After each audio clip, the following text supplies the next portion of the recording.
Grazie Presidente. Signor Presidente del Consiglio, ricordo il suo primo intervento in quest'Aula, quando lei dichiarò di voler essere l'avvocato difensore del popolo italiano, delle parole che non mi apparsero ovvie, non lo erano affatto per chi come me per tanto tempo non si era sentito rappresentato e difeso dalla classe dirigente di questo Paese, forse anche per quell'atteggiamento che abbiamo sentito echeggiare in alcuni interventi di chi mi ha preceduto, per questa volontà di mostrare sempre che l'Italia era avanti su certe agende, quasi dovesse scusarsi di un complesso di inferiorità che sinceramente alla prova dei fatti, come anche documenterò, non mi sembrava fondato. E per la prima volta sentivo un politico esprimere con parole sincere il desiderio di difendere gli interessi del Paese. E quindi mi sento in colpa perché dovrò rispondere a queste parole non ovvie con un paio di ovvietà. La prima ovvietà, cominciando dalla fine, è che naturalmente io, parlamentare di maggioranza, voterò e esprimerò una dichiarazione di voto favorevole alla risoluzione presentata dalla maggioranza. È una cosa ovvia, come è ovvio che dalle opposizioni lei abbia avuto delle critiche, diciamolo pure senza sminuirne il valore, le solite critiche.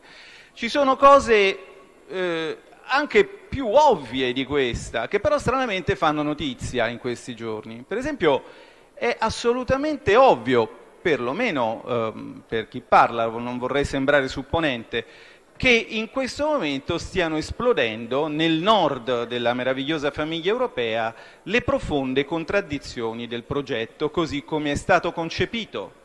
E non mi riferisco semplicemente alla manifestazione più variopinta, più sgargiante, quella dei gilet gialli, che già hanno piegato il governo di Macron, la grande speranza degli schieramenti progressisti europei, ma mi riferisco anche a un grafico che qualcuno di voi avrà visto, quello che sovrappone l'andamento delle azioni di Deutsche Bank all'andamento delle azioni di Lehman prima dei noti fatti che colpirono Lehman.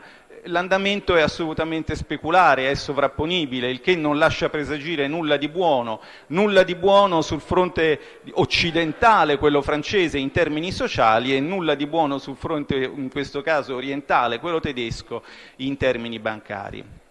Non lo dico per Schadenfreude, che è la parola che noi europei utilizziamo per indicare la gioia vigliacca di chi si compiace delle sciagure che accadono all'avversario, parola che casualmente in europeo è una parola tedesca. No, lo dico per fare una riflessione diversa. È del tutto evidente che stanno cambiando i rapporti di forza in Europa e quindi lei, come avvocato difensore del popolo italiano, almeno in linea teorica dovrebbe avere la strada spianata, ma questo richiede attenzione.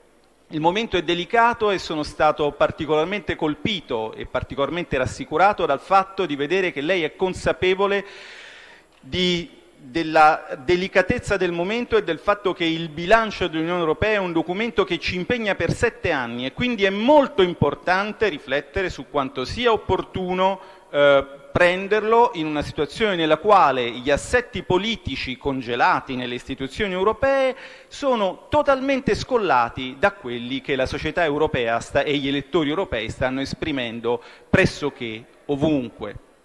Ora, la Francia, per uscire dalla situazione delicata nella quale si trova, ha annunciato che farà la cosa più ovvia, quella che si deve fare quando c'è una situazione di recessiva, farà una politica espansiva.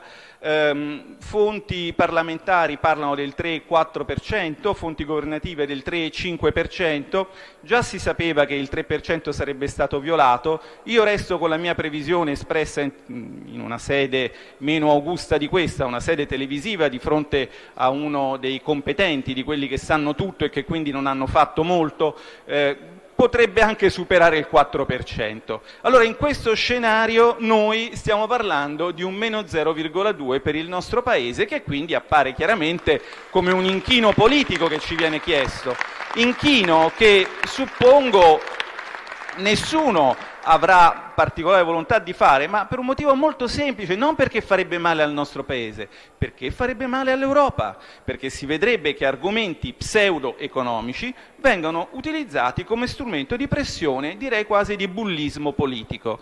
Allora a noi viene detto che però la Francia può permetterselo perché ha poco debito. Bene, è vero, l'Italia ha un grande debito.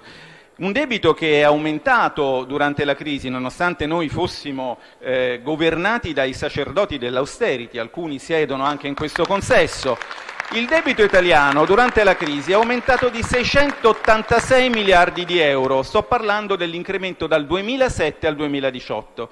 Nello stesso periodo quello francese è aumentato di 1025 miliardi di euro, cioè più di 300 euro in più. E se vogliamo parlare di quella spesa che ci viene dipinta come fuori controllo, il flusso della spesa corrente complessiva del governo italiano nello stesso periodo è aumentato di 95 miliardi di euro. Diciamo che 95 è parente prossimo di 100, d'accordo? Bene, in Francia lo stesso dato è aumentato di 299 miliardi di euro, cioè del triplo. Questo che cosa significa? Significa che quando noi vediamo che il nostro Paese ha una produttività che langue, redditi che languono, è semplicemente per un motivo banale. I nostri governi non hanno avuto il coraggio finora di fare quello che, grazie a Dio, il governo che noi come maggioranza sosteniamo ha avuto il coraggio di fare, cioè politiche anticicliche.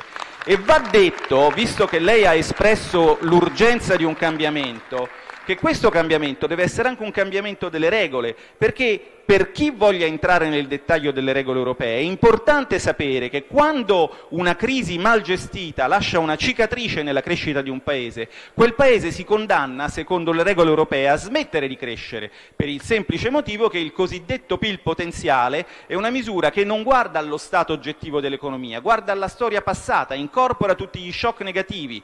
Quindi adesso per l'Europa è normale che l'Italia sia un paese con la disoccupazione all'11%, e noi questo non possiamo tollerarlo e non possiamo permettercelo. Vede, e qui concludo, Presidente, quando verso settembre il Ministro Tria venne qui a presentare la manovra e parlò dell'importanza della stabilità sociale, e quando anche lei nel corso dell'autunno ha rimarcato l'importanza della stabilità sociale, che è un bene da tutelare al pari di quella finanziaria, stabilità finanziaria che neanche la Commissione europea, non esattamente benevola con noi per motivi che non capiamo sinceramente e che ci amareggiano, è riuscita a dimostrare che venga infranta da questa manovra. Bene, quando voi per primi parlavate della stabilità sociale come bene da tutelare, io vedevo dei sorrisetti di circostanza, come se quella fosse una scusa.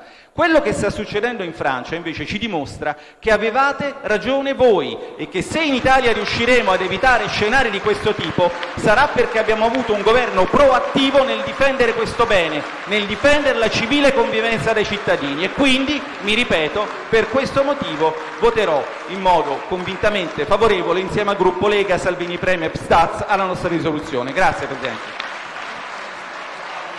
Grazie.